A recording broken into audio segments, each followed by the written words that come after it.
Hey everyone, it's me, Two Sheds, here with a new video for you. Today, I'm going to tell you the story of the man that many will tell you won World War II, the one and only Winston Churchill, one of the most famous leaders in all of world history. So today, I'm going to pay tribute and tell you all his story. Let's get started.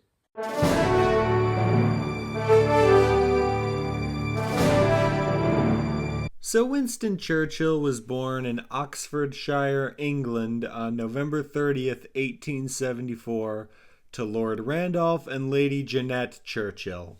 From a young age, his family was quite prominent, his father having recently been elected to Parliament no earlier than that year. A couple years later, due to his grandfather being promoted to Viceroy of Ireland, Churchill and his family moved to Dublin in 1876. Young Winston would move back to England at 7 years old, boarding school in Berkshire, but struggled there a bit.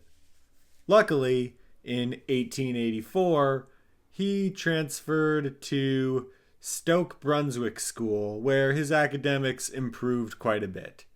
By 1888, in fact, he was able to pass the exam for Harrow School, a local military academy.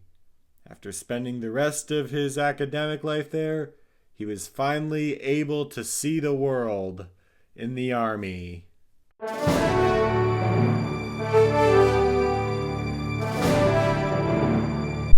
In 1895, after having been in reserves for a couple of years and having attained the rank of lieutenant, Churchill was commissioned, thanks in large part to his influential mother, to Cuba during the Cuban War of Independence. While the UK was not involved in this war militarily, as he heavily favored the Spanish keeping it under its rule, and to report news of the war back to London. After several weeks of being involved in that war, he resigned from the military to live his own more peaceful career in journalism. He spent a few weeks in New York City to report the goings-on there before he moved to India. While living in India alongside his usual work, he spent time learning about the politics back at home. The only time he left India during those few years was to witness a report on the Battle of Omdurman, a serious turning point in the conquest of Sudan by both England and Egypt. He enjoyed life in India, as it seemed to help combat the depression that he had suffered from for much of his life. However, one day, something unexpected would call him back to the line of duty.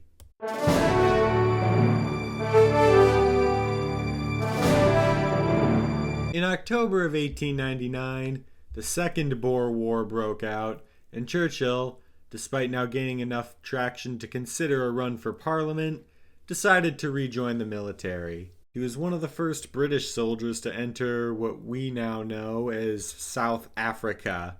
He took a part in a front to retake Pretoria after the brutal siege of Ladysmith. In July of 1900, he retired from the military again and finally did what many were expecting, run to be an MP. He was successful in gaining a seat, but was in the wrong hemisphere to engage in any meetings. Instead, he returned to the United States and other nations to get funds to rebuild the British Army after the brutal war.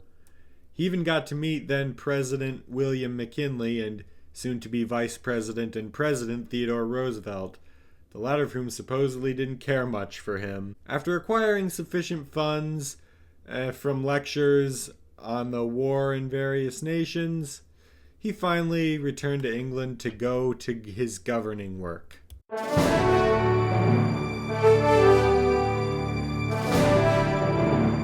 So Winston Churchill finally took his seat in 1901 as a member of the Conservative Party. You know, the one that still exists today. However, as time went on, he proved more critical of their stances, particularly on military funding, as the Boer War was clearly going nowhere at this point. He often worked alongside members of the Liberal Party, you know, the one that doesn't still exist today. But they were pretty big back then, being the Conservatives' major opposition. After a couple of years, it was pretty clear that Churchill was with the Conservative Party in name only, as he failed to back movement after movement. The last straw, however, came in May of 1904, when they proposed the Aliens Bill, which would have prevented Jewish people from immigrating to the UK in large numbers. This was the call he needed to, as Parliament calls it, cross the floor and formally switch his allegiance to the Liberal Party. For now, anyway.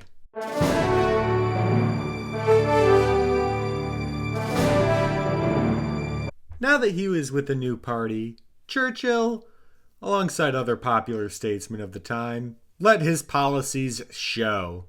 This became possible when Henry Campbell Bannerman became Prime Minister and called for an early election, which the Liberal Party won by such a wide majority that they could get nearly anything through for the time being.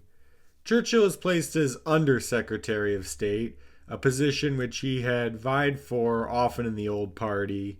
Little did he know, his career would launch even further under the next office.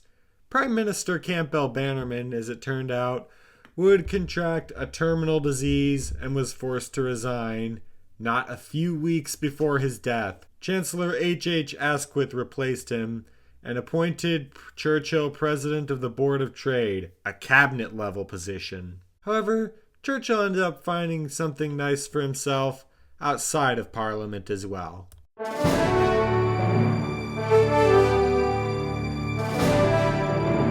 So in 1904, Churchill, at a royal ball, met Clementine Hoosier, a local socialite.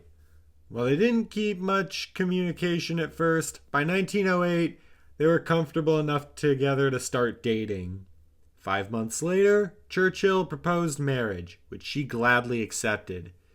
They were married at Westminster Abbey on September 12, 1908, and honeymooned in Venice. The pair eventually had 5 children together, the 4 of which that survived to adulthood would go on to lead very successful lives in their own right.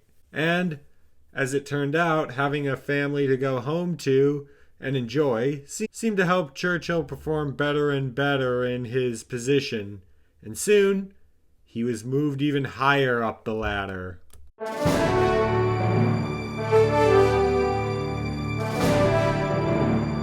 So in 1911, Asquith chose Churchill as First Lord of the Admiralty, where he pushed to build up practically all of the military to keep up with Germany, which had been looking to become the premier land power in Europe for a while. It was under him that the seaplane was created, and in fact, over 100 had been built prior to the war. When World War I began in 1914, Churchill was largely in control of the Navy especially. While he sent several boats and submarines around the Baltic Sea to assist the Russians, the place he considered most critical was the Middle East. His ambitions even went as far as sieging Constantinople, but unfortunately the expedition fell short. After that, to fulfill a deal with the other parties to form a coalition, Churchill had to be removed from the cabinet.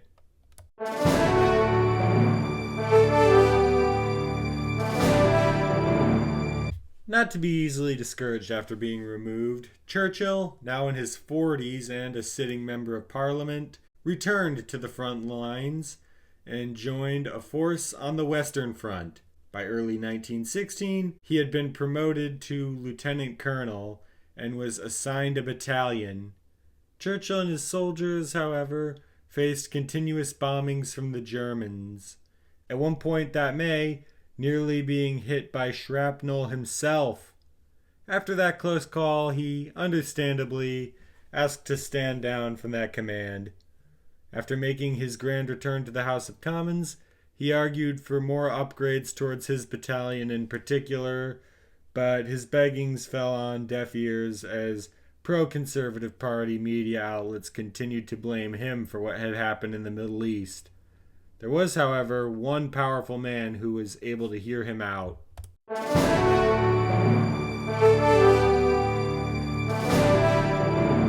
Because of the new political coalition gaining power during the war, H. Asquith resigned as Prime Minister to make way for David Lloyd George.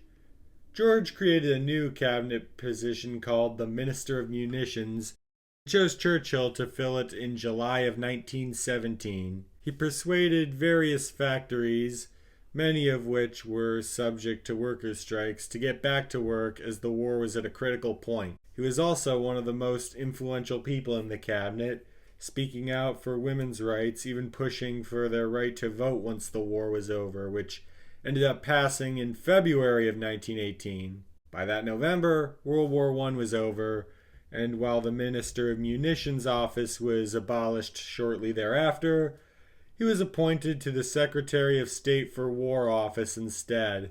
Shortly after the war, an election was called for, and Churchill campaigned on behalf of Prime Minister George, calling for more domestic issues to emphasize focus on home now that everything was back to almost normal. Almost, as he was going through arguably the worst phase of his life back at home.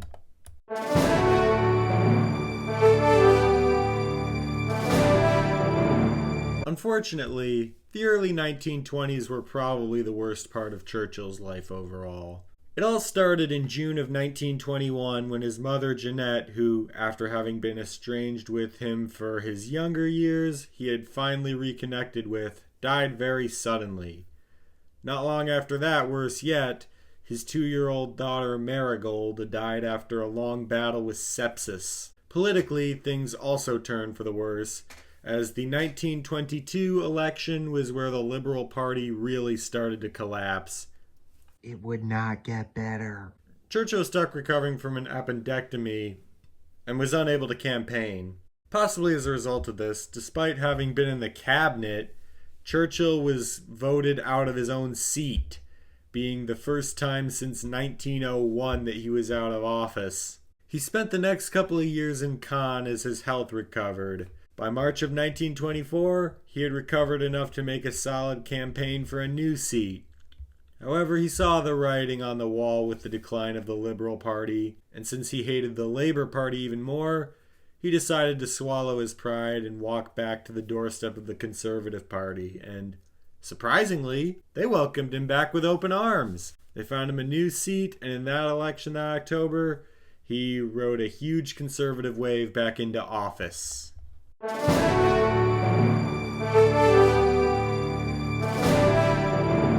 Shortly after he returned to the Parliament, Churchill was appointed Chancellor of the Exchequer, the main controller of the Treasury.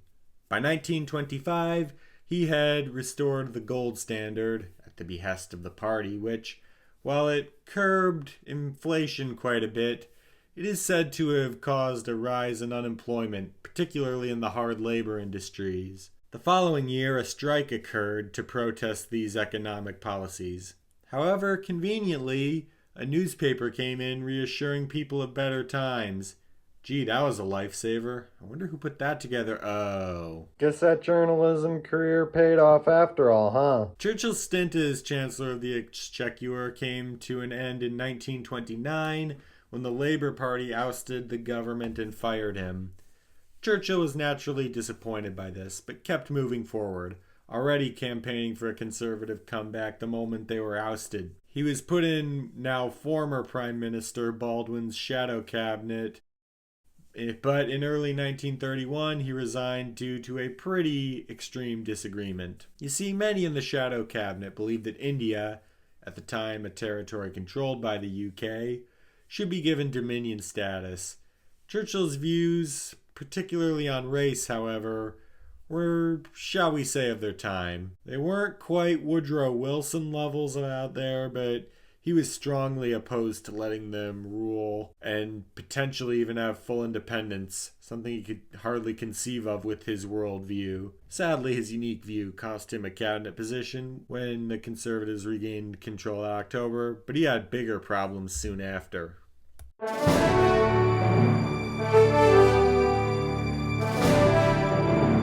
So in 1933, an evil man called Adolf Hitler came to power in Germany. Churchill knew immediately that he was a clear and present danger to Europe if left unchecked. However, someone he was seemingly even more worried about was Benito Mussolini of Italy, particularly after he sent his forces to invade the country of Ethiopia.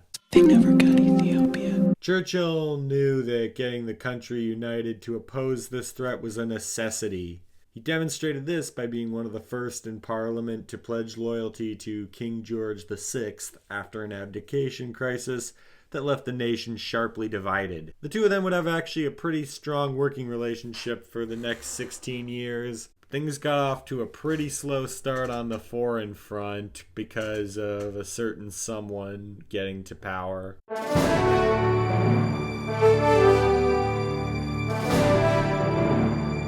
In 1937, the Conservative Party chose a new leader during its term in power, thus a new prime minister, Neville Chamberlain. Winston Churchill was a supporter when he was rising to power, but quickly regretted that when he saw his policy towards the fascist nations in Europe. Chamberlain believed that he could appease them by letting them have what they wanted and hoping that was enough to satisfy them. But that ended up not being enough, much to his dismay and disappointment. Chamberlain was quickly becoming one of the most unpopular prime ministers the UK has ever had. To mitigate this, he appointed Churchill as First Lord of the Admiralty in 1939, his first time in cabinet in over a decade. And finally, after the German invasion of Poland, he reluctantly declared war on Germany, though, because of course, almost no war effort was given at first. In May of 1940, when Germany invaded Belgium, Chamberlain finally decided to take things more seriously, but the Labour Party was not willing to cooperate with him during the war. As a result, on May 10, 1940, Chamberlain resigned and endorsed Winston Churchill for leadership, who was appointed Prime Minister later that day.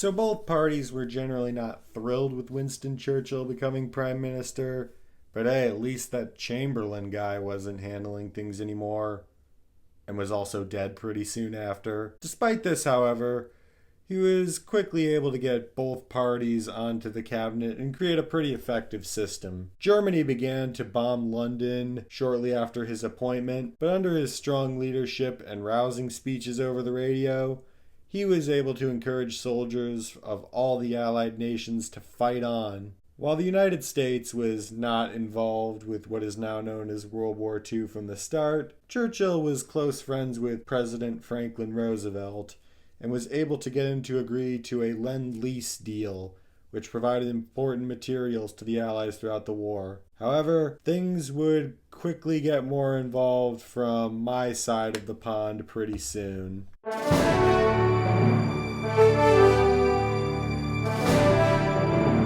World War II was going back and forth at first, but hope arrived at the tail end of 1941 when the United States was pushed into the war by planes from Japan. When Germany and Italy were baited into declaring war on them, things started to brighten up. Winston Churchill began to be seen as a much more appealing figure internationally, so he took advantage of this by going to other nations looking for even more support. Beyond that, he also traveled to battlefields, giving statements to large amounts of Allied soldiers, which strongly encouraged them to keep going. Many were won over by how in touch he seemed with the struggles of the soldiers and his charismatic manner of speaking to the groups. He, along with the aforementioned President Roosevelt and Soviet leader Joseph Stalin, were the big three faces in the world at the time, at least from the Allied side. A big turning point arrived on June 6, 1944, when British and American soldiers stormed the beaches of Normandy, quickly liberating occupied France. Once they pushed into Germany, victory seemed inevitable.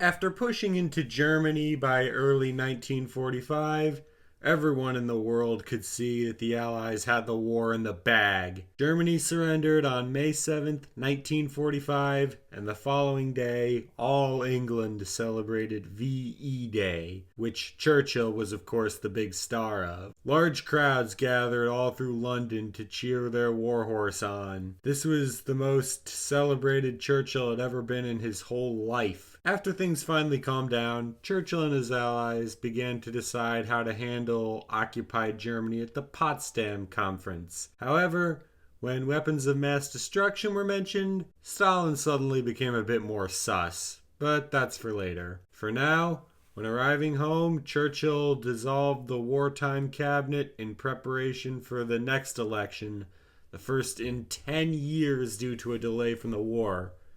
Churchill was incredibly popular, though, so a second term seemed guaranteed. Right?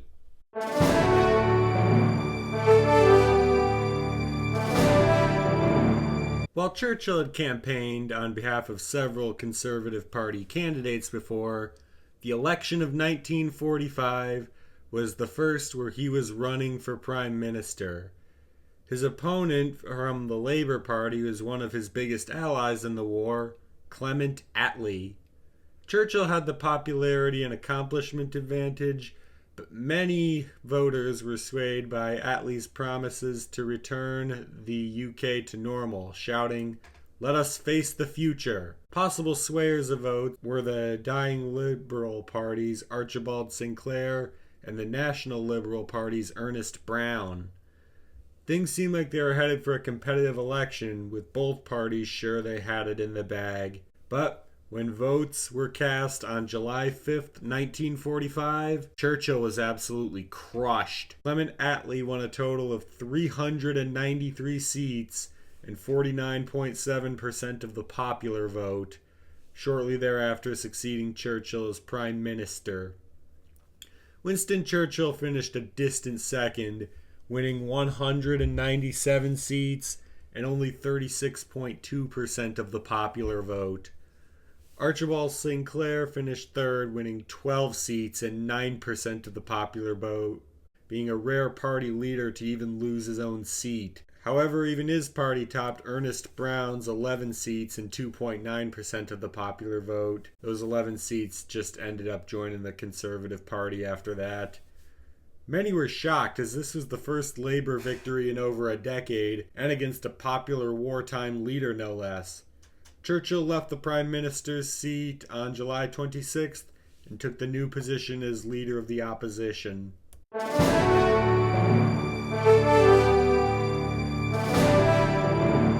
Despite the humiliating loss, the Conservative Party still had faith in Churchill and didn't bother replacing him as the leader and as a representative of the country as a whole. Throughout early 1946, they sent him to the United States once again to warn against the threat of the USSR and communism in general, because it was becoming a greater threat at the time. Towards the end of his tour, he gave his famous Iron Curtain speech in Fulton, Missouri. After his visit ended, the United States quickly became the main opponent of the Soviets in what became known as the Cold War, and would remain as such until the early 1990s. The Cold War wasn't the only thing on Churchill's mind at this point. He also played an important role in founding the Council of Europe, an organization that would help uphold the law and peace in Europe, in hopes that World War III wouldn't happen anytime soon after the second one had just ended. However, after Prime Minister Attlee's first term was coming to an end, Churchill tried his hand at returning to his old seat.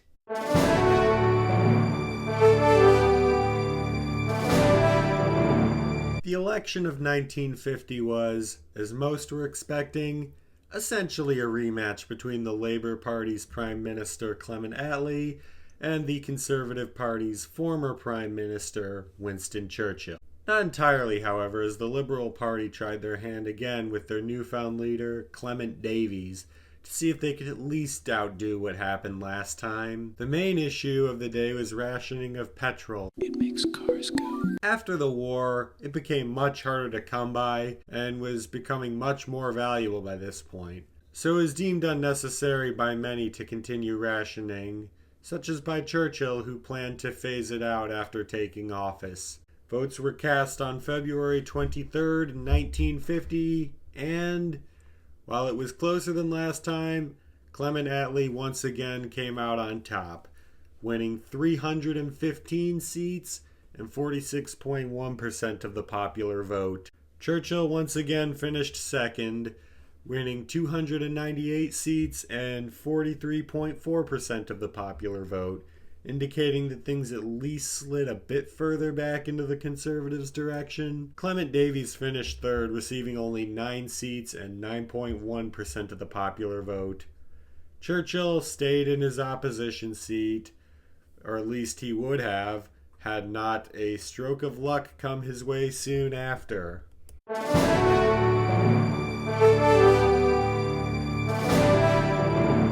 So during his second term, Clement Attlee was frustrated with his reduced control, having to be much more moderate to keep his majority happy, which is why he, among other reasons, decided to call for an early election. Despite the weaker showing indicating a lack of mandate, he thought he had built up enough goodwill in the previous year to get a stronger majority. Winston Churchill, despite now pushing 77 years old, decided to make one last break for his esteemed seat. The same 3 candidates were on the ballot as before, and Churchill hit the campaign trail harder than ever, shouting "Britain strong and free" wherever he would go. This time, votes were cast on October 25th, 1951, and Churchill finally got his win.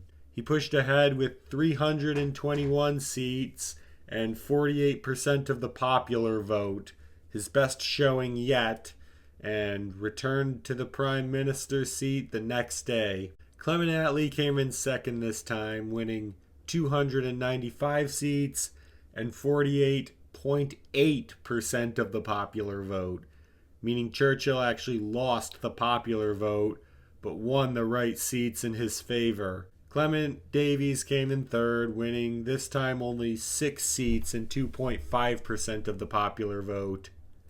Sure is a good thing Churchill left the Liberal Party behind, wasn't it?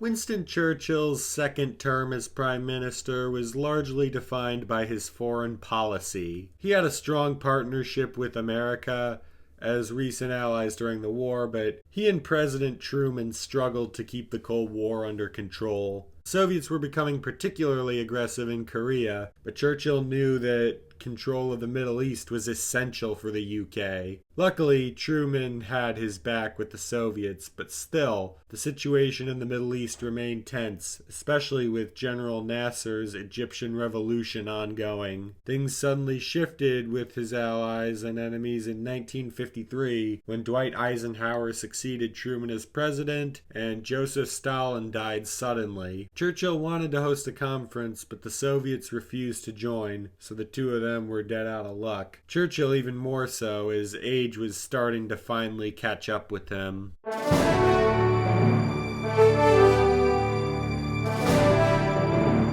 Due to his advancing age, many expected Churchill to resign during the term at some point, and was particularly encouraged to do so by not one but 2 monarchs. Many were also seemingly happy with the man who was essentially his second in command during this term, Anthony Eden, serving as Prime Minister himself. But, to the surprise of most, he remained vigilant as long as he could. However, things did catch up to him eventually, whether he liked it or not. On June 23rd, 1953, he suffered a severe stroke and went to his home in Kent until such time as he could return safely. During this time, the rest of the cabinet essentially ran the country as an autonomous being in secret. While he was able to recover and return to his duties, he was essentially at half speed from then on, and decided after a while that the time had come. He resigned as Prime Minister on April 5th, 1955,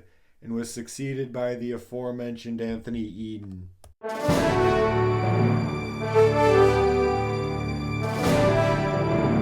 While Churchill was done leading the UK permanently, he remained a member of Parliament and continued to receive many honours. During his second ministry, he had already been knighted, but upon resignation, he was even offered by Queen Elizabeth II to be named the Duke of London, though he declined the offer due to distrust of what his eldest son Randolph would do to the title upon his death. He was very critical about Eden's way of handling the Suez Canal and was worried that it could make the UK look bad around the world. In 1959, he was given the honorary title of Father of the House, which is usually given to the longest consecutively serving member of Parliament. An even rarer achievement was when he became the first person ever to be named an honorary citizen of the United States, and one of only 2 people ever named one while still living.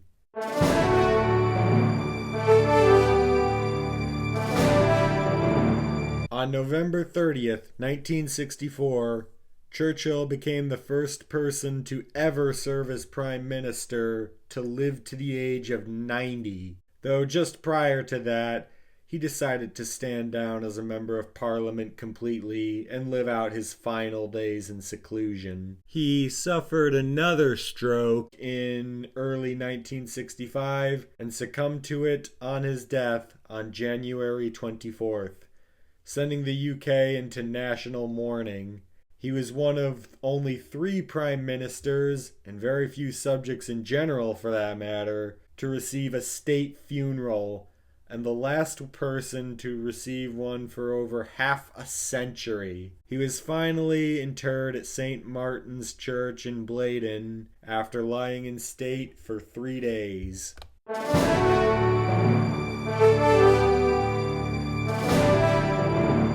So that's the story of the man who basically won World War II for the Allies, and even now, his legacy continues to stay strong. Many years after his death, he was even named the greatest Briton who ever lived, which is hard to argue with. I'm glad I was able to share his story with you, and I'd like to thank you for watching.